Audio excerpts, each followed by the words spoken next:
The bandwidth for this episode of the Power Factor Show is brought to you by the Firearms Radio Network.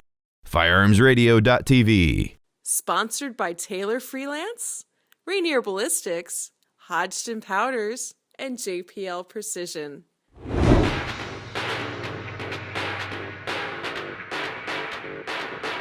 Hey Power Factor fans, I'm Rick, and as I mentioned on the Facebook page, I have had 13 years of near absolute futility in the prize drawings for the Washington State IDPA Championship. We've been hosting the match at our club 12 of the last 13 years. After the match every year, we have a staff party. There's always a prize drawing, and each year we have given away 4 or 5 guns. And so I have, in 12 years, let's say I've had 50 opportunities to win a gun, but have never won. And in that same period of time, some people have won 2 guns, one guy has won 4, another has won 5, and it's just been pretty futile on my part, try to win a gun. So this year, one of the guys, in fact, the guy who's won 5 guns, did a little surprise presentation, and he talked about the history of our club. Northwest Practical Pistol Association was formed back in the mid-70s, around the time that IPSC was introduced. The club has been holding practical pistol matches that whole time, first as an IPSC club, then as a USPSA club. Then we started shooting IDPA about 1999, actually a couple of years before that, but we really got it rolling about 1999. And I've been president of the club the entire time. I've also served as match director at all of the matches prior to this year that were held at our club. And so, I feel like I've done my share of the work, right? And if there was any kind of karmic justice, I'd be the guy who'd won 5 guns. But the guy who had won 5 guns called us all up, the founding fathers, and said, these guys founded the club. And the guy who is most deserving is me, Rick. So I got to avoid the prize drawing altogether, and they just presented me with a certificate for a new Springfield Armory Range Officer. So this is going to be another gun review. I'll eventually get it to the range. I just picked this up on Monday, 3 days ago. Haven't had a chance to shoot it, but I'll just kind of go through the details. The Range Officer has been out for about 2 years, I think, in .45 form. It has since been introduced as a 9mm, and now there's also a compact version. But the .45 came out about 2 years ago, and the theory behind it was, if you go back to the days when Cooper was telling us what did we need on our competition pistols, you need good, decent accuracy, good sights, and a good trigger, and that is pretty much all embodied in the Range Officer. It's a basic 1911 style pistol that has essentially everything you need, but not all the stuff you don't need. And so the gun comes in this nice case, this nice foam lined case. There's a cleaning rod. There's a little chamber flag. 2 magazines, which is always nice. It'd be nicer if there were 3. Plastic holster and mag pouch. So a really nice case. You've got your keyhole or lock holes here on both sides, so you can fly with that case. It's really nice. And the gun is basic 1911 style pistol. I'm gonna have to stand up here and get it closer to the camera. And in keeping with the idea that it has what you need but doesn't have what you don't need, it's just a basic Parkerized finish. There's no fluff or buff on it. It's got dovetailed sights front and rear, so you can change this out if you want. I noticed that the recently introduced compact version has a fiber optic sight, which seems kind of weird that you'd have plain black on your more competition-oriented gun, but a fiber optic sight on the compact. But that's one of the first changes I'm going to make, is to get a fiber optic front on there. In the back, we've got a fully adjustable rear sight. It's got Springfield Armory's labeling on it. It looks like a Bomar, but my understanding is it uses the LPA sight cut. So if you want to replace that sight, get one that's intended for the LPA. And now Heine and Harrison Design have fixed sights that you can put in here if you don't want to get rid of the adjustable. But we've got the single-sided extended safety, beaver tail grip safety with a rather impressively large speed bump at the bottom. We've got our lightened, what they call Delta hammer, these nice checkered stocks with a Springfield logo on it. Beveled magwell. Probably if you were going to use this for any kind of practical competition, you'll want to get a magwell funnel on there. We've got Springfield's ILS locking system, which is just a means of locking the mechanism of the gun for a safety feature. Like if you wanted to store the gun and ensure that nobody could fire the gun, you lock it up. It's not like a firing pin block like Series 80 or Kimber's Series 2. It's just strictly a lock that you can lock or unlock with a key, and if you never mess with it, it should never cause any issues. I had a ILS equipped Springfield pistol for a while and it didn't cause any issues at all. Mag release, GI length, if you like, slightly oversized or lengthened mag release, you'll have to switch that out. We've got our ventilated 3-hole aluminum trigger, standard GI style slide release. The barrel and bushing are stainless steel. It's got a standard GI short guide rod. Some people are going to want to put a full-length guide rod in there. The gun probably weighs in the 40-ounce range. It's got a steel mainspring housing. So if you kept the steel mainspring housing, put in a full-length guide rod, you'd probably be pretty near the limit of 43 ounces for both USPSA single stack and IDPA. We have the now nearly standard lowered and beveled magwell. I always find it interesting when you read a review of a 1911 pistol and it says it has a lowered magwell or a lowered ejection port. To me, that seems like saying in a car review that the car has hydraulic brakes. I mean, when was the last time a pistol was introduced that didn't have a lowered ejection port? And we've got rear slide serrations, none on the front, which I think is all the better, so as not to get your hand out here around the muzzle. So that's a good safety feature and plenty of techniques for running the gun from the back.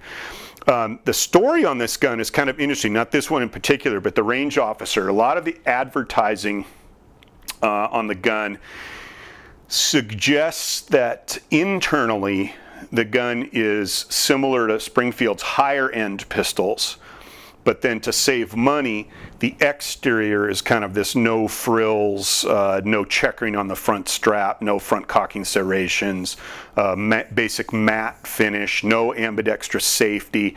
So it's like we saved money on the outside of the gun and put the money into the internals for better accuracy. And I've heard some people say things like, you know, it's just as accurate as Springfield's TRP, which is like a high-end custom pistol, really, that costs pretty close to $2,000. And so I think there was this sense that you were getting kind of TRP performance in a gun that didn't really cost much more than a mil-spec. Full retail price on this gun, is last I saw, was $939. I've seen one locally for less than $850. I see them on Gunbroker for less than $750. So they're out there at reasonable prices, but for $750 to $850, it is a heck of a value, just for the fact that it's a forged slide and frame. It's all machined. There's not plastic parts on the gun. All the parts that are on the gun are well fitted. You can see that the contours of the frame are nice and sharply machined, not sharp in the sense that you're going to cut yourself, but sharp in the sense of distinctive, and you know, everything is just done. All the lines are straight, all the contours are consistent, and it's just really beautifully put together. And so how do you make a gun like this for $800? And there's been discussion on the forums that one guy was saying it's not a TRP with the frills taken off, it's more like a mil-spec with the adjustable sights, which suggests that it's a slightly tarted up mil-spec rather than a decontented, say, trophy match, which is one of the kind of intermediate offerings from Springfield. And based on the stuff that I've been able to read more recently, since the gun's been around for a couple of years, there's a little more information out there. It sounds to me like what you're getting is the stainless steel match barrel and bushing that would normally be supplied on the trophy match, which is sort of the equivalent of like a Colt Gold Cup. It's like a competition style gun, more towards the bullseye side of things. So you get the higher quality barrel and bushing, hopefully higher quality fit of the barrel and bushing, but then the exterior is decontented compared to, say, the loaded line of pistols, which do have the ambidextrous safety and some other features on them, forward cocking serrations and whatnot. So I would say, if I were to try to decide, how to categorize the gun, I would say it's got the accuracy potential of some of the higher end Springfields, with lesser content on the exterior. That's still a nice canvas for your modifications. I mean, I've got an ambidextrous safety that I'm going to put on here. I'm going to get a fiber optic front sight. I'm probably going to swap out the mainspring housing for an arched one, because those are the features that I want on the gun. But if you put all those features on this gun, then everybody else would say, oh, well, geez, who wants an arched mainspring housing? And I'm not left-handed. I don't want to pay for that stuff. So it's kind of a double-edged sword. Either you put the features on there and increase the price of the gun, or you leave the features off, and then it leaves it up to the shooter to decide, do I want to add a mag well, do I want to change the sights and whatnot. So I kind of like this as a basic gun. It has most of what 90% of the 1911 market wants on it, in that it's got the beaver tail, it's got the lightweight hammer, it's got the adjustable sights. The trigger pull is really very nice. I mean, a lot of factory guns that are not custom or not built to spec, customer spec, I think the major complaint is usually that the hammer or the trigger pull is too heavy.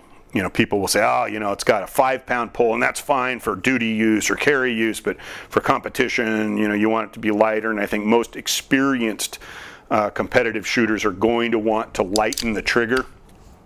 The ILS mainspring housing, which incorporates this safety system, utilizes a 28-pound mainspring.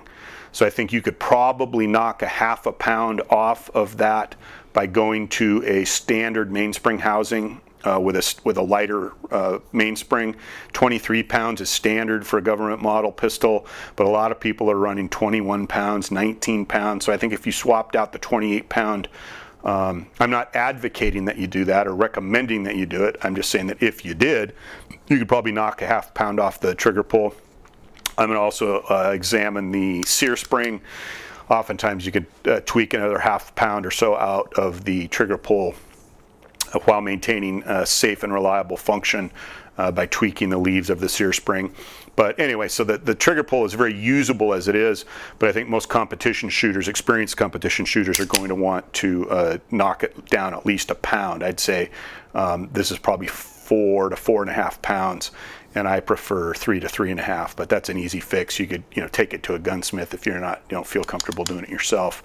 But I think it's a great looking gun. Again, I haven't had a chance to shoot it. I've just had it a couple of days. I haven't even had it apart yet. I want to take it apart and clean it up. But we'll do a shooting test later. But if you're looking to get into the 1911 pistol, you want one that is from a well-known, experienced manufacturer. I'm kind of against running out and buying a gun from a company that has little experience with a given design. Springfield Armory's been selling these guns for about 30 years. I also noticed Springfield is well-known, or has been well-known, for a company that has bought complete guns and major components from a company in Brazil called Imbel. And a lot of Springfield Armory pistols, either here on the dust cover or here on the side of the frame or maybe under the grip panel, you'll see an imprint that says Brazil, and that's because imported products have to have the country of origin stamped on them, and whoever it is that decides how complete something has to be before it's considered a product rather than raw materials, decided that the pistols that Springfield was bringing in needed to be identified as having come from Brazil, and this pistol has no Brazilian markings on it. So that would appear to mean that at whatever point it's determined that you are making the gun in the United States, the content of this gun is sufficiently American that it appears to be an American-made gun. So people who used to say buy guns from Kimber or Colt because they were American-made and maybe were missing out on a Springfield product because it was made in Brazil, it looks to me like this gun, the Range Officer anyway, is an American-made gun. So if you're looking for something to get started in single stack competition or IDPA custom defensive pistol, certainly adequate as is. This gun actually has as many or more features on it as the gun I use every weekend when I shoot IDPA. But just with the addition of a magwell funnel, you'd be pretty close to cutting edge. There's not a whole lot that this gun needs. So give it a look. I'll again report on the performance of it later. A lot of the test results I've seen printed, you can take those with a grain of salt, but magazine tests indicate 2 to 3 inch groups at 25 yards, and that's certainly great accuracy, better than most people are capable of shooting. So Springfield Range Officer, check it out.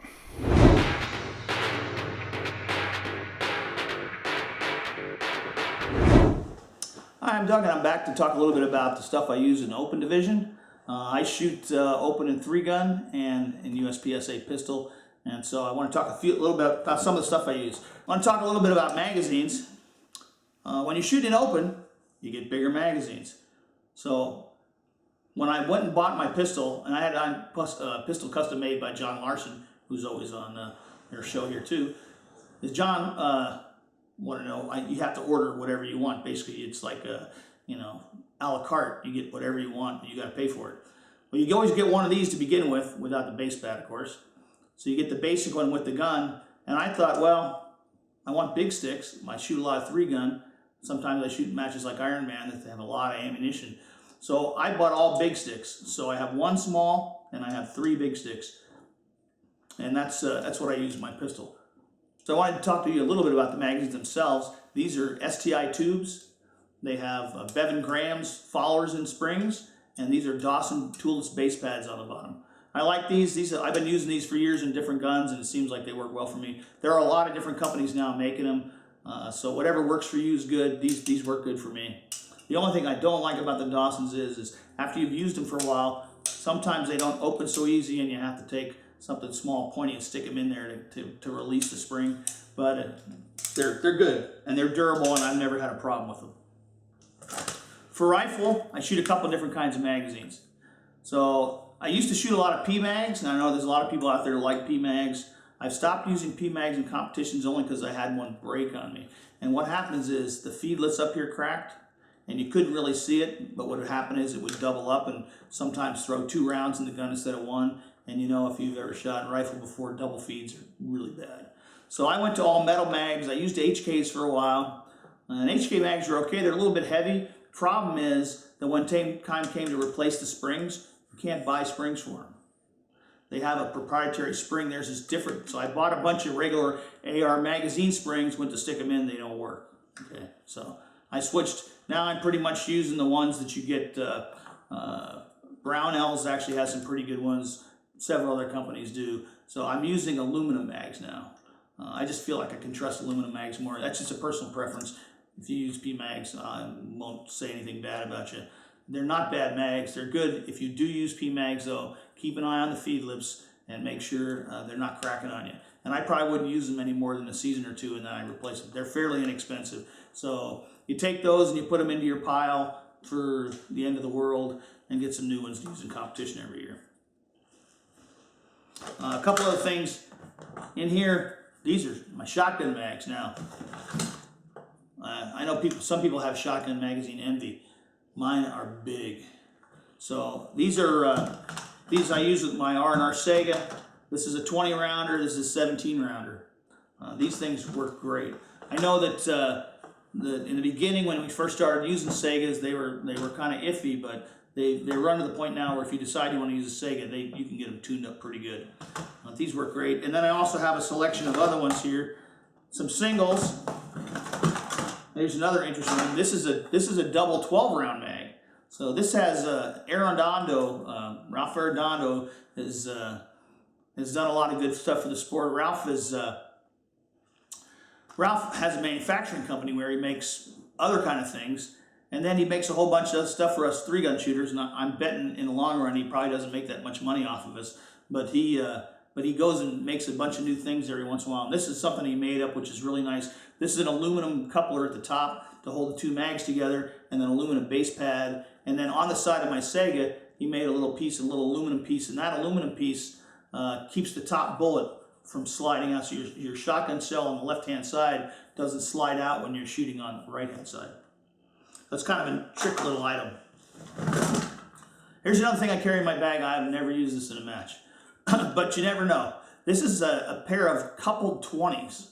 So this is using Ralph Arredondo's magazine couplers, and I have 2 20s stuck together in case I get in a situation where I have very low clearance and I don't have very much room and I have to get in there.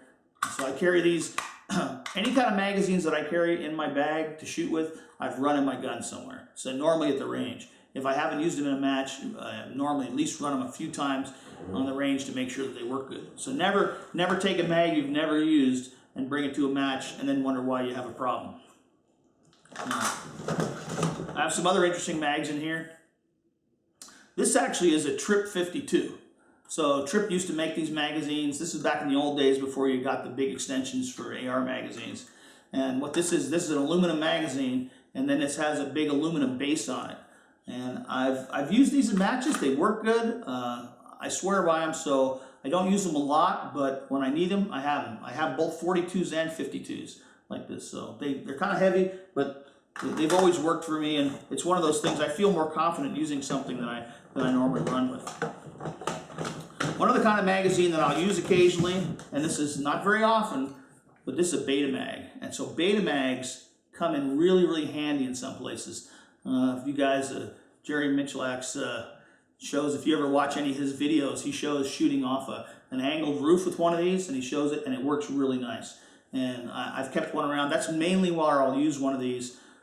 If I need if I have a stage that has a lot of rounds, I'll normally use a regular magazine. But if I have someplace where there's a roof, this baby comes out, and when I use it, make sure if you use any kind of beta mag, make sure you use lots of that graphite in here. So squirt a bunch of graphite in, load like maybe 5 or 10 rounds, more graphite, 5 or 10 rounds, more graphite. That's what makes these run. If you don't put graphite in them, you're gonna have a problem. And also they're easy to take apart, so you can get in there and clean them. So every once in a while, get in there and get the grunge out of them. But these work great. I mean, they're nice for certain times. Don't rely on them 100%. I know guys have had problems with them over the years, but I think as long as it's like anything else, if you use them judiciously, you take care of them, and you use plenty of graphite, you'll be okay. One of the other things, Bipods. Now this actually is a brand new one. I haven't even used this on a gun yet. This is a brand new Harris Bipod. Now, when you go to the store and you look for Bipods, they may have Harris's and they may have some other brand. Don't buy the other brands. And I'll tell you why. They're junk. If you're shooting paintball, that's cool. But if you're shooting real guns, get real parts. Problem with the other ones is they're not made well. They fall apart. I actually bought one time. So I did it. I went to a local, sporting goods store, and I purchased this off-brand. It looked exactly like this one. I mean, literally exactly. You put them next to each other, almost couldn't tell the difference. The problem is the parts don't work as well. So I was up on the tower at Ironman. It's probably about 3-4 years ago, and I was shooting. I had my bipod extended, and I'm up on the tower. And if you ever never seen it, it's about 15 feet in the air, 20 feet in the air. This small platform, you're laying on top, and you're shooting long-range targets. Next thing I know, the gun's wobbling around, and it falls over. The front end fell off. This part in here that holds onto the gun came apart right in the middle of the stage. Never going to have that happen with a Harris. So spend a couple bucks more, buy name brand stuff. Don't go chintzy. One other thing I want to show you before we finish up is when shooting open, a lot of guys like those fancy holsters. So they have ghost holsters and all kinds of stuff, little click fit. I like a nice solid Kydex holster that hangs onto my gun. Now these were made by Center of Mass. Unfortunately, I don't know what's going on with Center of Mass right now. I know the owner died, And he made great holsters, but I'm not sure what's going on with them. But if you can find a good Kydex holster that holds your gun securely, and this has a little tension adjustment knob right here, I can crank this thing up as tight as I want. When I put my gun in there and I tighten that down, I almost can't pull the gun out. So what I normally have to do is put my thumb against the top of the belt and actually leverage it out. If I just pull up, it'll pull the belt of my pants and give me a little wedgie. So this is great. If you're running around 3-gun, you want something secure, I recommend Kydex. Other people recommend other stuff, but that's what I go with. And that's about it. So any questions? If you guys want to ask us stuff about 3-gun, that'd be great. Send your information to powerfactorshow.com. You can get us at Facebook. Just look us up, Power Factor Show, and on YouTube, Power Factor Show channel. We're on there. So give us some information. Send us some stuff you want to know about. If we get enough questions, we'll actually make a segment on all that information. We'll answer your questions. Otherwise, I'll be happy to send you emails or whatever. You guys have a good night. Go out and have some fun shooting.